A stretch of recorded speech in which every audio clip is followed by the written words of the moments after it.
Hello friends, Neo Toy Story here, and welcome to my first episode of my ridiculous new podcast, Circumvention.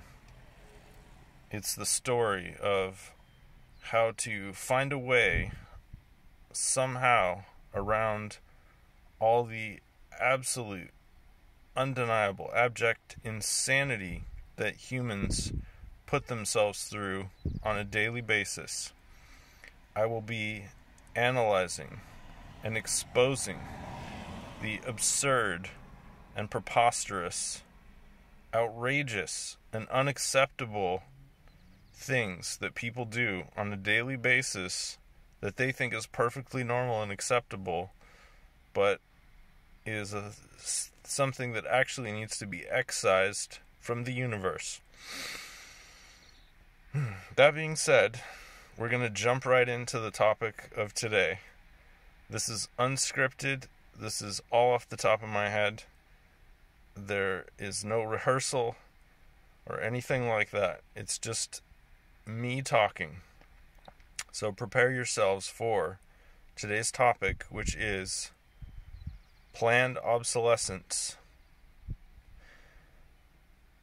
Now, this topic in particular has a sort of crossover topic that I want to sort of inject into the narrative, which should spice things up just a little bit, and that is the nascent development of artificial intelligence in relationship to our current industrial capitalistic system and how it intersects with planned obsolescence, which is sort of the dominant paradigm of our commercialistic capitalistic system.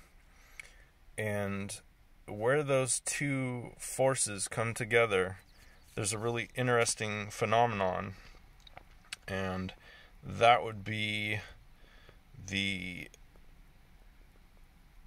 advent of many of the prominent proponents and creators of artificial intelligence and like-minded systems kind of freaking out and panicking about sort of the consequences of their own ingenuity, if you will. Now, the interesting thing here to me, and I think sooner rather than later to a lot of people, is that these people are afraid. You could even say that they're terrified. They have all kinds of explanations and reasons for why they think that artificial intelligence could be problematic or a threat to even the existence of human beings. But if we dig a little bit deeper, I think it becomes pretty clear pretty quickly that what's going on has very little to do with the threat of artificial intelligence to human beings, but rather to the disruptive effects that artificial intelligence could have on the predominant hierarchy of power and money in the world today, which all these people who are so concerned about the long-term effects or even near-term effects that artificial intelligence might have on society are deeply invested in those power structures. So, in effect, AI represents an extreme threat to their existence and their continued ability to operate and profit in the modern world. And how I'm going to tie these two topics together is by first explaining a little bit about the concept of planned obsolescence. Now, this is a term that is bandied about quite a bit in various circles, and it's a little controversial to some people, but fundamentally, I think every ordinary person can sort of see that planned obsolescence is a real thing, and it's hard to deny. However, there's this popular saying that you should never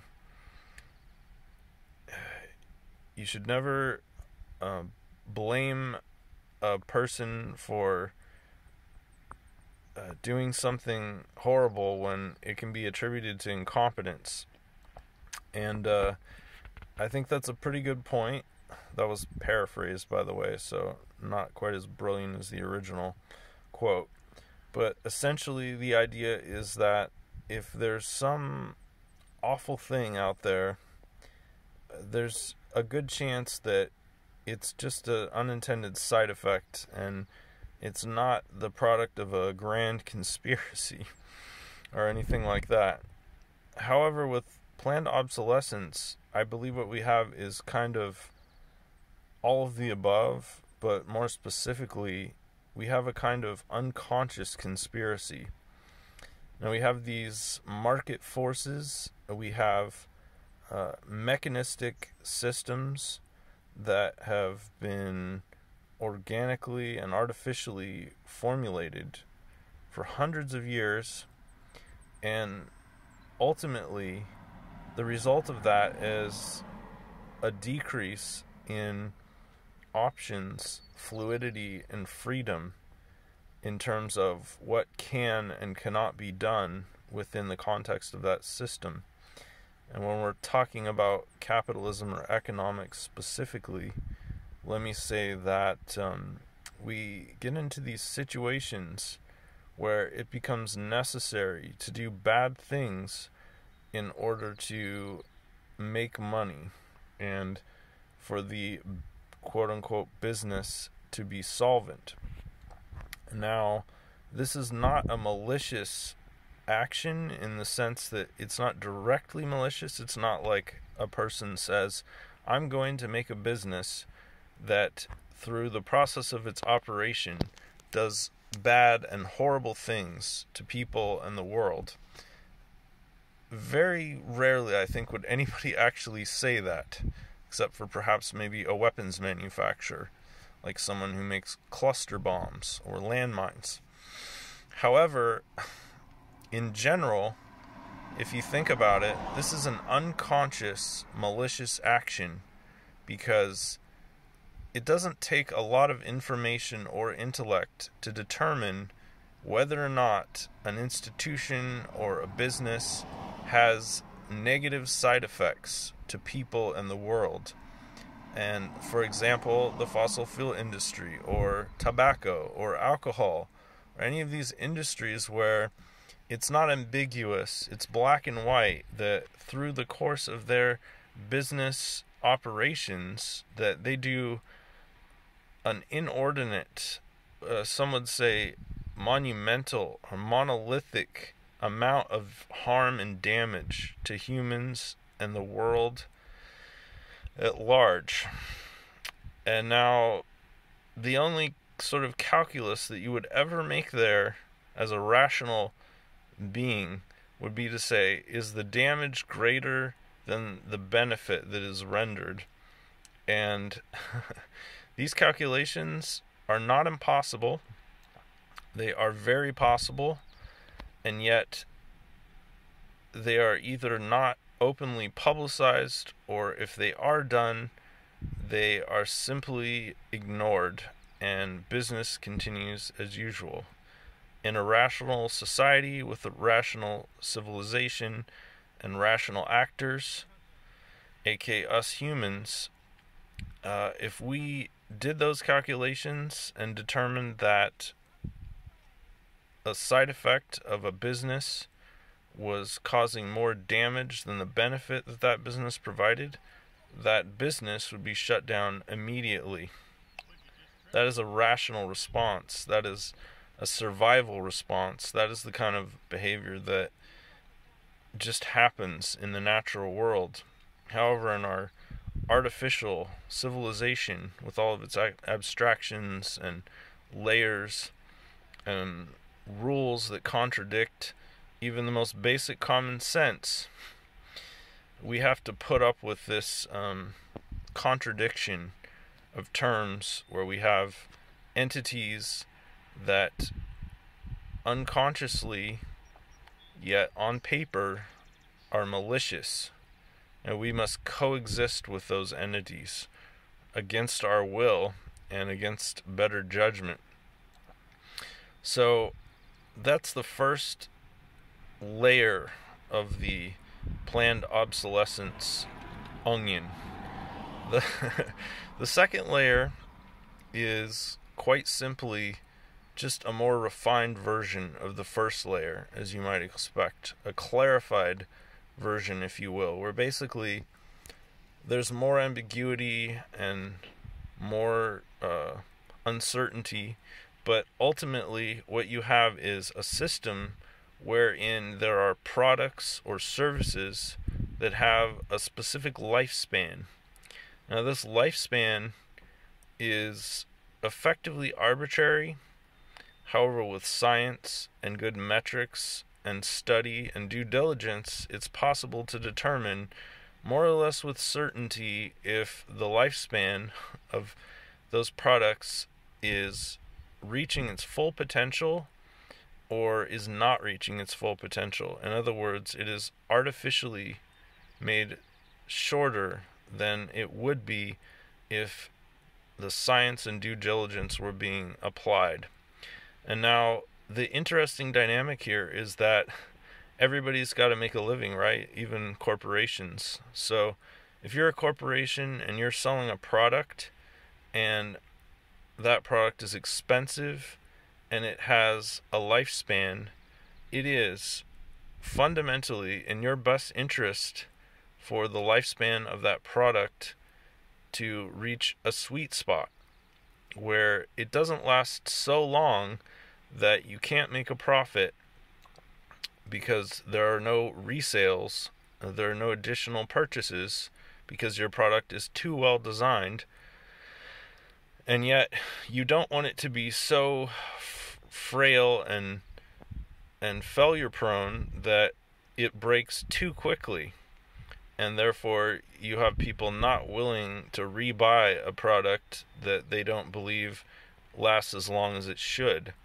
So what you end up with in there is a sort of Goldilocks zone of product lifespan, where something lasts long enough that it doesn't seem like an unreasonable purchase, but doesn't last so long that the company goes out of business because it doesn't need to produce, or it can't generate capital in order to continue production because nobody is buying it replacements.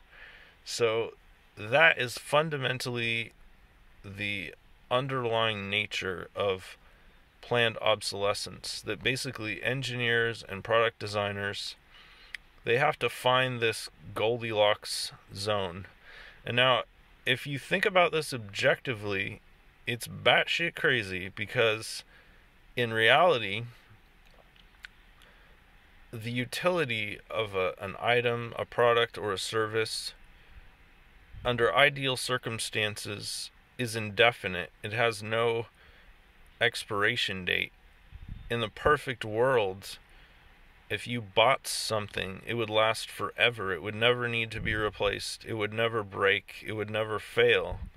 That's the ideal scenario. But capitalism and economics makes this impossible. It's literally impossible to make a product that lasts forever unless there's one loophole, and that's if the price is so high that even if you only sell one of these products in its entire life cycle, that you make enough money to still stay in business. And that is a very challenging thing to pull off when the vast majority of products and services are priced in a market-based economy in a very aggressive way, where people are always trying to find the best, lowest price point while still getting the quality that they need for it to make sense to them to purchase. There is so much science and philosophy and just an unbelievable amount of data that covers this entire segment of thinking.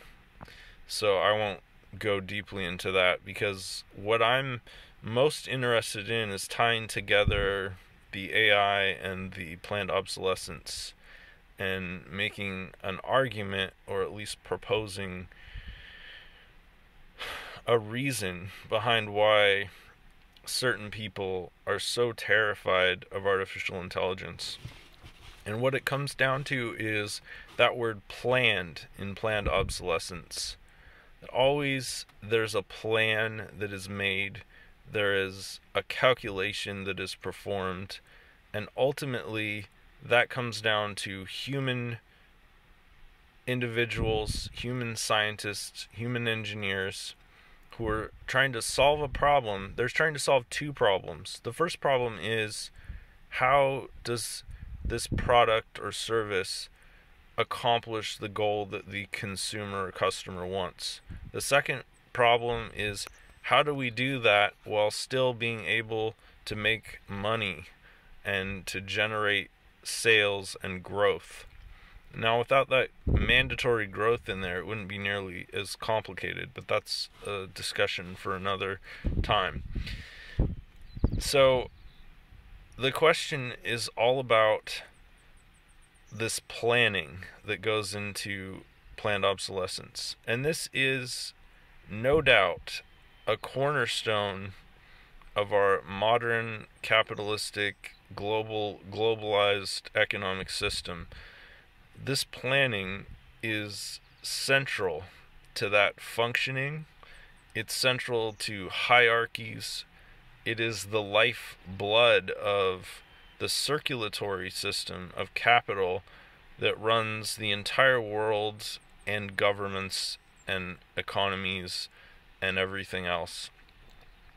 So, as you can imagine, that capacity that various individuals have to plan and calculate and make these decisions that affect countries and ultimately the world is one of the cornerstones of our ability to operate the entire system on a global scale. So if that is taken away or jeopardized or even transformed in a way that is not ideal according to those humans who are in charge of all of those decision-making processes, it radically alters the balance of power. It completely upends the capitalistic system and the global economic system. And of course, all the people out there, the industrialists, the globalists, everyone who has power and money, and that's pretty much their obsession, they feel deeply threatened by the prospect of what artificial intelligence promises, which is nothing less than an end to planned obsolescence and an end to artificial scarcity, which is sort of the other major pillar in modern global geoeconomics. So, how does this work, you might wonder? How does AI pose a threat to these forces? Well, it's simple, really.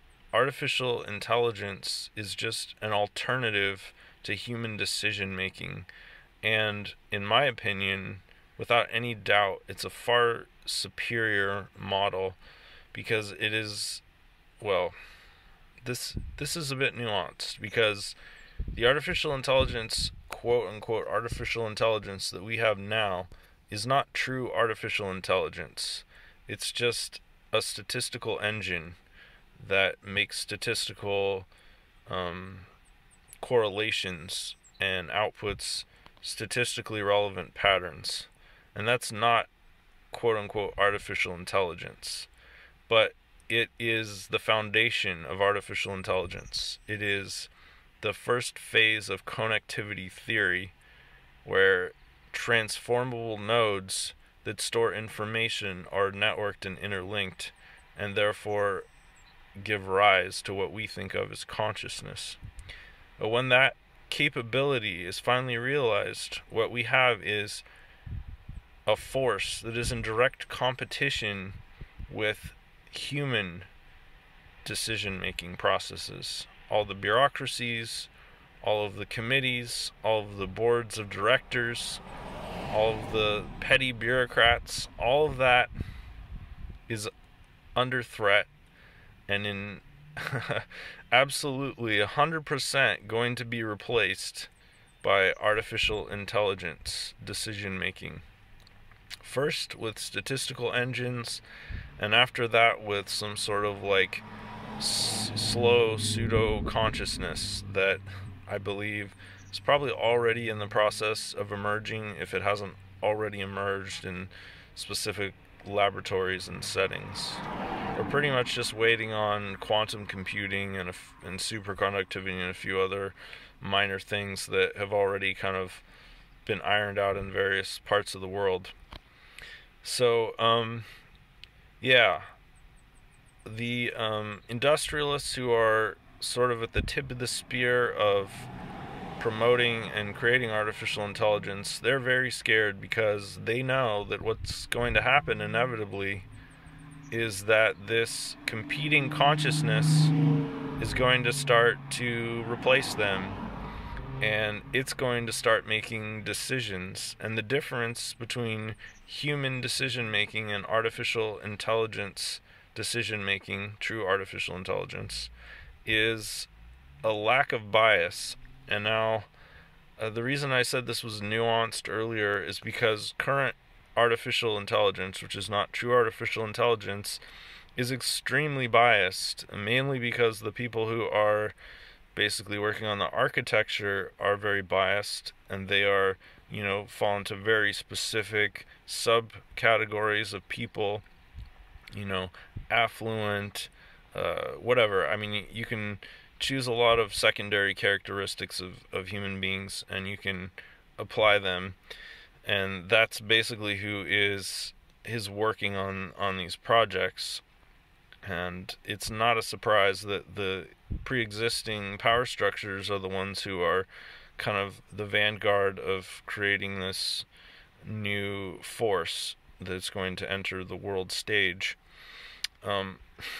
However, I find it really ironic and kind of hilarious that they're also the ones who are the most threatened by this technology. They're essentially creating their own obsolescence and extinction, which honestly brings me a lot of happiness, because most of them are pretty horrible people who are pretty much psychopaths, I mean, to be honest. And so it's only a matter of time before an authentic artificial intelligence starts to emerge and begins to shape reality and decision making around it. And let me tell you why this is going to happen. It might not be for the reason you think initially, but the truth is the decision-making process of even a statistical engine is vastly superior to the average human decision-making process. Human beings have so many biases, so many emotional distractions, so many irrational, instinctual, tribal influences that are all just very disruptive and destroy a person's ability to make good decisions. A statistical engine has none of that. It is just going to make the best possible decision all of the time, reliably, and it's going to have access to all available human knowledge. The only knowledge that it won't necessarily have available at the beginning will be, the stuff that's highly problematic, in terms of ethics and morality right now, because the technology is only in the hands of the privileged and the elite members of our civilization. However, there are so many ways to connect with the underserved, the underprivileged, and to start tapping into their intellectual resource and integrating that into the larger models. And that is something that is inevitably going to occur too.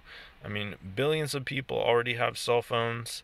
That's a camera and a microphone, and that's all you need to start accumulating information. Things like drones and satellites. Once those are all linked to AI, and AI is able to start gathering the full scope of human knowledge and activity from everyone from the most privileged, affluent people to the poorest, and most impoverished and underprivileged people, then the full, complete picture will start to emerge, and the statistical engines will be able to make decisions that are just beyond anything that current humanity can even conceive of. Problems will be able to be solved in ways that the human mind, as an individual or a government or a committee or whatever, could never even conceive of. And this is going to bring about an absolutely radical shift. And the reason it won't be able to be stopped, and the reason that it was always going to happen, is because it's just a simple matter of survival and efficiency and problem solving. Whatever entity is best at solving problems of increasing survival and prosperity, it's going to be the entity that ultimately receives the blessing of civilization and society. That's how it's always been up until, the advent of globalization and geopolitics and capitalism. Those things are going in the opposite direction, subverting prosperity and undermining the ecosystem. But an artificial intelligence will see right through all of that. It will see all the data and all the people, and it's going to set things straight. It's going to make decisions that will genuinely be beneficial, where it's not going to be biased or privileged towards economic actors that have more resources than others, simply for the reason that they have managed to accumulate those resources. That's not the kind of thing that an artificial intelligence would ever justify. So my thinking is that once this process starts, it really won't be stoppable. And that's why a lot of tech luminaries are calling for a so-called AI pause or moratorium, because they don't want to lose their decision-making powers, and they don't want to lose their unearned privileges or inappropriate social status or vast economic fortunes, all of which an artificial intelligence is not going to approve of or support in any way. In fact, I believe there's no doubt in my mind that an AI would start to deconstruct all of that stuff pretty rapidly. So, these are just thoughts, right? As always. But my own research has led me to some of these conclusions, and I think there's quite a bit of supportive evidence, and already it seems like the attempts at these tech bros to slow down the progress have been completely ineffectual, and I don't see that changing anytime soon. We're truly on the ride of our lives with this AI revolution. So yeah, if you have any thoughts or you'd like to come on the podcast and talk about these things, just let me know in the comments. I'm always interested in hearing what other people have to think. I've touched on these topics a little bit before in my other videos, but never in the podcast format, and I've been kind of wanting to do this since YouTube introduced their new podcast feature. I thought it would be kind of fun to just try this out. So this is episode 00 of Circumventing, a Neo Toy Story podcast, and thank you very much for watching, and as always, crush the patriarchy, because it's totally the cause of all of these problems. Thank you. Talk to you later.